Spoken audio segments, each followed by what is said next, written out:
I started an online relationship with my boss. Meeting in person? That's never going to happen. She has no idea the person she's been flirting with online is one of her employees. Lately, my boss has been in a terrible mood. Everyone at the office has noticed, and the tension is palpable. Even the laziest employees have been behaving, barely daring to glance at their phones.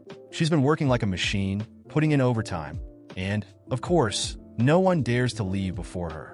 Because of that, we've all been staying at the office until 11 or 12 at night. I have massive dark circles under my eyes, and my skin has started acting up. But probably, I'm the only one in the company who knows the reason for her bad mood. It's because my boss just got dumped, and well, I'm the one who broke up with her. She just doesn't know it yet. It all started with my 2-year online relationship. We met on a forum. She had posted a message titled, "Why can't I find a partner?" Curious, I clicked on the post. Female, 5 feet 9 inches, 99 pounds, 25 years old.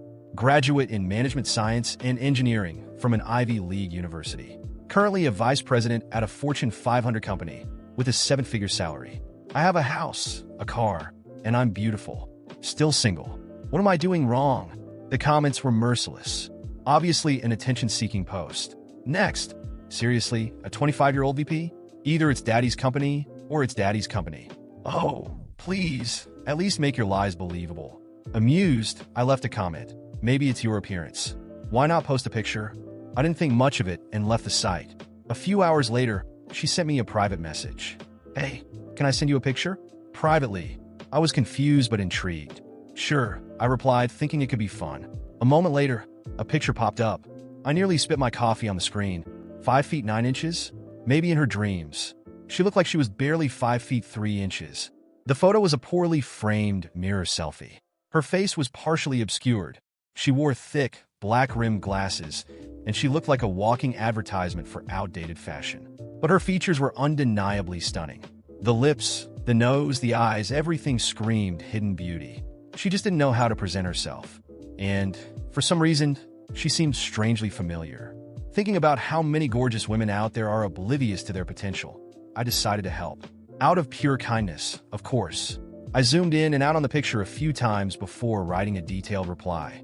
"You need to improve your style. Swap the glasses for something more subtle or try contacts. Don't take pictures from that angle. Tilt the phone slightly so the charging port points toward you. Change the skirt for something shorter, maybe black. And for the love of God, invest in better lighting." She responded with a simple, "Thank you so much." I didn't give it much thought and went about my life. The next day, she sent me a new task submission, following all my advice. And then she did it again and again, day after day. By the 5th day, I was already getting annoyed. That's when she asked if she could pay me for my consulting services and requested my personal contact details. I thought, why not? Money is money, and gave her my private account. A moment later, a familiar profile picture popped up with a friend request. It was my boss. I froze. My fingers slipped, and before I could stop myself, I accepted. Panic set in immediately. I adjusted my settings to chat only and prayed she wouldn't figure out who I was. A message appeared. "Thank you so much for all your advice. Here's a small token of appreciation." Then she sent me $5,000 with a note. Gift, no strings attached. I stared at the screen in silence. I double-checked her profile picture and the images she had sent me online. Yep, no doubt about it. My stunning online crush was in fact my boss. Well, crap, I thought, accepting the money. At least she doesn't know it's me. After that, I continued helping her improve her style. She learned quickly and soon exuded confidence. But just when I was gearing up to quietly exit her life, she caught me off guard. She confessed her feelings. It started with a long, emotional message. A love letter, so to speak. I skimmed through the fluff until I got to the last line. "I've wanted to tell you this for a long time. I like you." I froze. "Thanks," I replied after a long pause. "What?" she asked. "I appreciate it," I typed back. "No, I'm serious. I really like you and value your help." She was silent for a moment before sending another message. "Can I at least have a chance to win you over?" I didn't reply. That night, I couldn't sleep. The next morning, she started sending me good morning, good afternoon, and good night messages. She kept me updated about her day, as if we were already dating. Heading to work, just arrived at the office, about to start a meeting. Her persistence was, to say the least, unique. I replied disinterestedly here and there, but it only seemed to encourage her more. A month later, things took an unexpected turn. I was scrolling through social media, admiring pictures of models, when I accidentally shared one of them with Aurora instead of my friend. Wow, she's gorgeous. I'd licked the screen, I wrote, followed by a video. She replied almost instantly with a question mark. By the time I saw the message, it was too late to delete it. Sure, appreciating beauty is natural, but for some reason, I felt a pang of guilt. Then, out of nowhere, she sent a message. Is this your type? Attached was a video. It seemed freshly recorded at a gym. It wasn't the type of extremely muscular physique, but pale, smooth skin with a defined V-line disappearing just below the workout shorts. Up top, well, let's say it was pink. The person in the video seemed a bit shy. By the end of the clip, her face was completely red with embarrassment. I was mesmerized. Got more? Send me another. I replied immediately. She hesitated, but eventually sent a few more videos, each more stunning than the last. I'll admit, I was completely captivated by her beauty.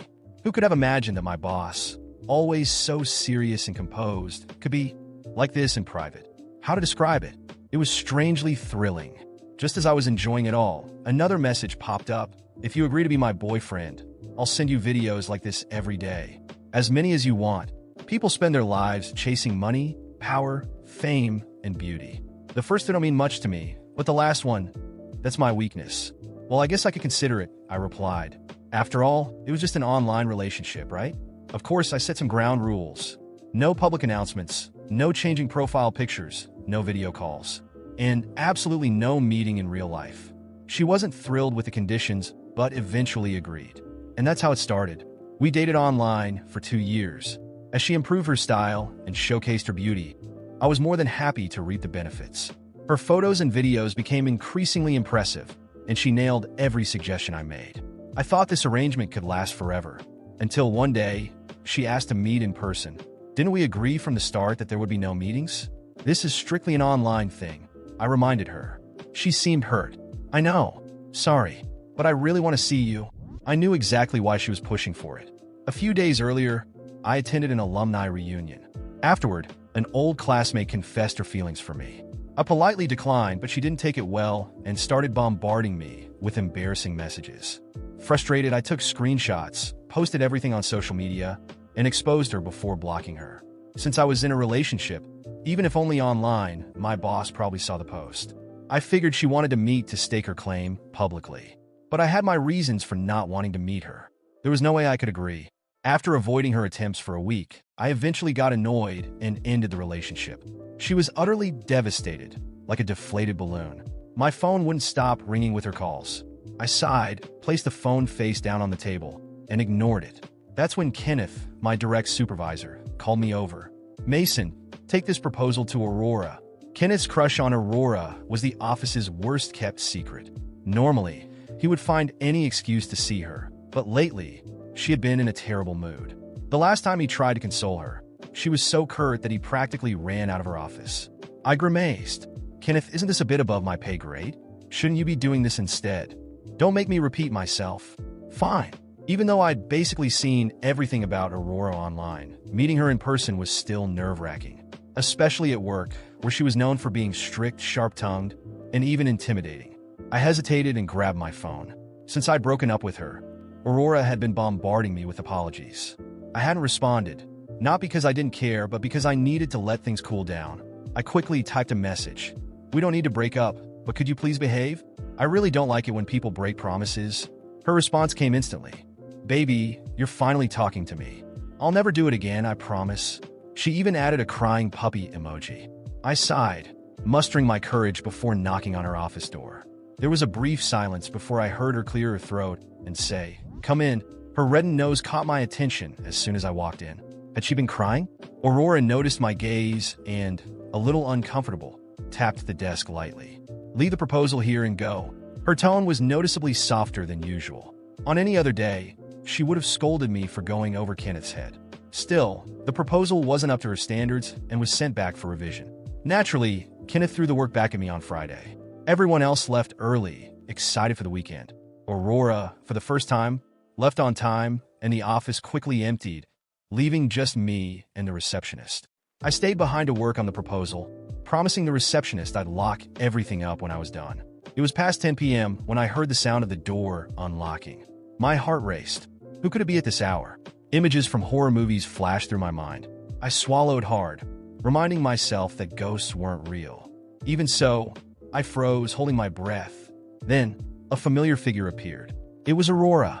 Why are you still here? Don't you have a home to go to? She asked, visibly surprised. I held back the urge to snap back. Whose fault do you think this is? I thought. Instead, I replied, the proposal is due tomorrow, and I didn't want to risk leaving it unfinished. I thought it'd be better to stay late and complete it. Her expression softened. Oh, that proposal. I'll help you. It'll go faster if I just explain what I want directly. I froze. My computer was logged into my personal account, the same one I used to message her. She stepped closer. Open it for me. I want to take a look. Panic set in.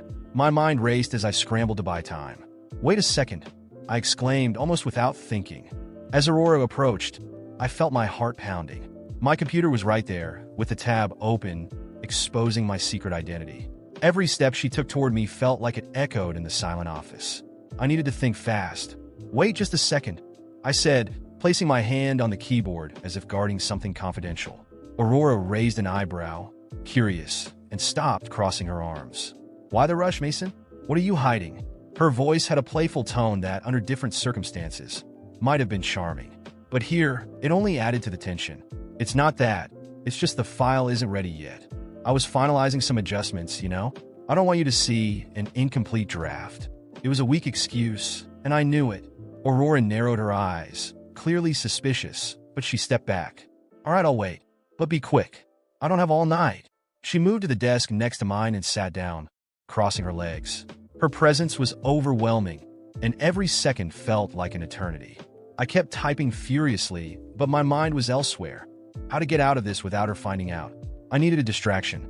Aurora, are you sure you want to review this now? You look exhausted. Maybe we could go over it tomorrow with fresh minds? It was a shot in the dark, but to my surprise, she let out a small sigh and uncrossed her arms. You're right. I am tired, but I can't leave things unfinished. You know how I am?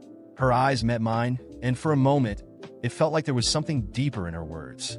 While she spoke, I realized that her intensity didn't come just from work. It was something personal. Maybe it was about the breakup, or perhaps it was the pressure she put on herself. Either way, it gave me an opening. All right, give me 5 minutes, and I'll send you a preliminary version to review at your convenience. I quickly opened another tab and created a fake draft with some generic ideas. It wasn't brilliant, but it would buy me time. She nodded, but her expression was still strange, as if she wanted to say more. Mason, can I ask you something? Her voice was low, almost hesitant, which was rare for her. Of course, I was expecting something work-related, but what she said next caught me completely off guard. Why did you break up with me? Was it something I did? Was it me? Her eyes locked onto mine, vulnerable in a way I'd never seen before. She wasn't the tough, confident boss anymore. This was Aurora, the woman I knew online, open and hurt. I felt a lump form in my throat. I could lie, come up with some excuse, but something in her expression disarmed me. Aurora, it wasn't you. I felt like things were moving too fast. That maybe we crossed some boundaries we shouldn't have. She looked down, biting her lower lip. I see, but you never gave me a chance to fix it. You just cut everything off suddenly. Do you know what that did to me? I didn't know how to respond. There was no justification that could fix this. But before I could say anything, she stood up. It doesn't matter. It's in the past. Let's focus on work, okay? Her posture shifted back to the composed boss. But the way she avoided my gaze said this wasn't resolved for her. I handed her the improvised draft, and she reviewed it silently. Every time her eyes moved across the text, I braced myself for the worst. Finally, she spoke. It's not bad. It could work with some adjustments. I'll send it to Kenneth as it is. Good night, Mason.